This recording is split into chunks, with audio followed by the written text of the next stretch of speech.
పూరా లోకల్. నమస్తే, welcome to పూరా లోకల్. Lake view apartments. ఒకప్పుడు లేక్ వ్యూ అపార్ట్మెంట్స్కి బాగా డిమాండ్ ఉండేది. లేక్ వ్యూ అపార్ట్మెంట్స్లలో ఏవైతే లేక్ వ్యూ ఫ్లాట్స్ ఉంటాయో వీటిని బిల్డర్స్, వ్యాపార సంస్థలు 500 రూపాయలు పర్ ఎస్ఎఫ్టీకి ఎక్కువ పెట్టి అమ్మేవి.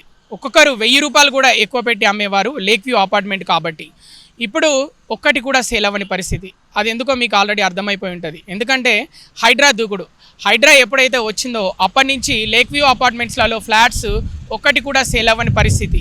ఎందుకంటే FTL ఫుల్ ట్యాంక్ లెవెల్, అలాగే బఫర్ జోన్. ఈ ఫుల్ ట్యాంక్ లెవెల్, బఫర్ జోన్లలో ఏవైతే అపార్ట్మెంట్స్ ఉంటాయో అవి ఫ్యూచర్లో హైడ్రా కూలగొట్టేస్తుందా, వీటిలో ఫ్లాట్ తీసుకుంటే మా పరిస్థితి ఏంటని కొనుగోలుదారులు బెంబేలెత్తిపోతున్నారు.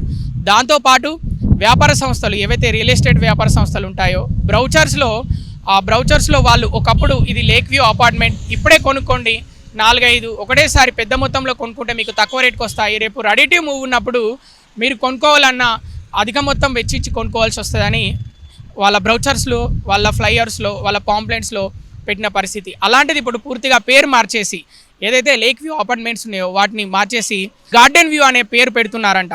ఎందుకంటే కొనుగోలుదారులు ఒకటికి 100 సార్లు ఆరా తీసి ఈ అపార్ట్మెంట్ ఏ జోన్లోకి వస్తుంది, ఎలా ఉంది, ఇది కొనుక్కుంటే మాకు ఫ్యూచర్లో ఏమైనా ప్రాబ్లం వస్తుందా, ముఖ్యంగా హైడ్రా ద్వారా ఏమైనా ప్రాబ్లం వస్తుందా అని ఒకటికి 100 సార్లు ఆరా తీసి వ్యాపార సంస్థల దగ్గర నుంచి అయితే వాళ్ళు ఈ ఫ్లాట్స్ తీసుకోవడానికైతే ఆలోచిస్తున్నారు. దాంతోపాటు మియాపూర్, అలాగే అమీన్పూర్, కాజాగూడ, నానక్రామ్గూడ్ లాంటి ఏరియాల్లో ఒకప్పుడు ఫ్లాట్స్ విపరీతంగా సేల్ అయ్యేటి లేక్ వ్యూ ఫ్లాట్స్. కానీ ఇప్పుడు ఆ ఫ్లాట్స్ కొందామంటేనే ఆలోచిస్తున్నారు కొనుగోలుదారులు. చాలామంది సాఫ్ట్వేర్స్, హైదరాబాద్ అంటేనే ఐటీకి ప్రసిద్ధి. అలాంటి సాఫ్ట్వేర్స్ వాళ్ళు చేస్తున్న జాబ్తో పాటు హోమ్ లోన్ తీసుకొని ఫ్లాట్స్ కొనుక్కుంటారు. ఎందుకంటే వాళ్ళు మంచి వ్యూ ఇష్టపడతారు ఆ అపార్ట్మెంట్లలో ఫ్లాట్ కొనుక్కున్నప్పుడు. అలాంటి వాళ్ళు ఇప్పుడు మొత్తం వెనుకడుగు వేస్తున్నారు. రిజిస్ట్రేషన్స్ మొత్తం టోటల్గా తగ్గిపోయిన పరిస్థితి.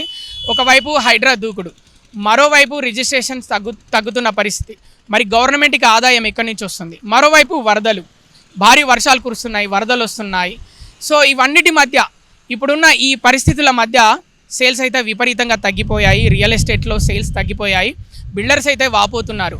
ఇప్పుడు నేనేం చేయాలో నాకు అర్థం కాని పరిస్థితి. అడ్వాన్స్ ఇచ్చిన వాళ్ళు కూడా, ఎవరైతే అడ్వాన్స్ ఇస్తారో టోకెన్ అడ్వాన్స్ కొనుగోలుదారులు ఫ్లాట్ లేక్ వ్యూ ఫ్లాట్స్కి, వాళ్ళు మాకు రిటర్న్ ఇచ్చేయండి అడ్వాన్సు, మేము ఎందుకంటే ఈ ఫ్లాట్ కొనుక్కోదలుచుకోలేదు. ఇప్పుడు మీరైతే ఎన్నో మాటలు చెప్తారు, ఇది బఫర్ జోన్లో లేదు, FTL పరిధిలో లేదని. రేపు ఫ్యూచర్లో మేము వచ్చాక ఒక 6 months తర్వాత, 1 year తర్వాత మేము ఫ్లాట్లో ఉన్న టైంలో హైడ్రా వాళ్ళు వచ్చి మేము దీన్ని డిమాలిష్ చేస్తాము అని చెప్తే అప్పుడు మేము ఏం చేయాలో మాకు తెలియదు. కాబట్టి దయచేసి మేము ఈ ఫ్లాట్ కొనుక్కోవట్లేదని ఓపెన్గా బిల్డర్స్ తోటి చెప్పేస్తున్న వైనమైతే మనం చూస్తున్నాం. దాంతోపాటు అపార్ట్మెంట్స్ కట్టబోతున్న వాళ్ళు, అడ్వాన్స్ ఇచ్చిన వాళ్ళు, ఒకప్పుడు ఏంటంటే ప్రీ లాంచ్ అనేది ఉండేది. ప్రీ లాంచ్ అంటే అపార్ట్మెంట్ కట్టకముందే, ఎలాంటి పర్మిషన్స్ రాకముందే ప్రీ లాంచ్ అనేది ఉండేది. ప్రీ లాంచ్లోనే ఒక్కొక్కరు పెద్ద మొత్తంలో కొనుక్కునే వాళ్ళు, కొందరు 2-3 కొనుక్కునే వాళ్ళు, కొందరు తక్కువ రేట్ వస్తుందని కొనుక్కునే వాళ్ళు. ఇప్పుడు ప్రీ లాంచ్ కూడా లేని పరిస్థితి. దాంతోపాటు హైడ్రా కూడా వచ్చింది. ఈ హైడ్రా రావడం వల్ల మొత్తం ఎక్కువ దెబ్బ దేని మీద పడిందంటే రియల్ ఎస్టేట్ మీదనే పడిందని మాత్రమే చెప్పుకోవచ్చు. కాబట్టి రానున్న రోజుల్లో మరి సేల్స్ పెరుగుతాయా, తగ్గుతాయా రియల్ ఎస్టేట్లో? వారి పరిస్థితి ఏంటి? రియల్ ఎస్టేట్ వ్యాపార సంస్థల పరిస్థితి ఏంటి? మరి ఆదాయం ఎక్కడి నుంచి వస్తుంది చూద్దాం. కెమెరామెన్ నరేష్తో కృష్ణబాల, పూరా లోకల్.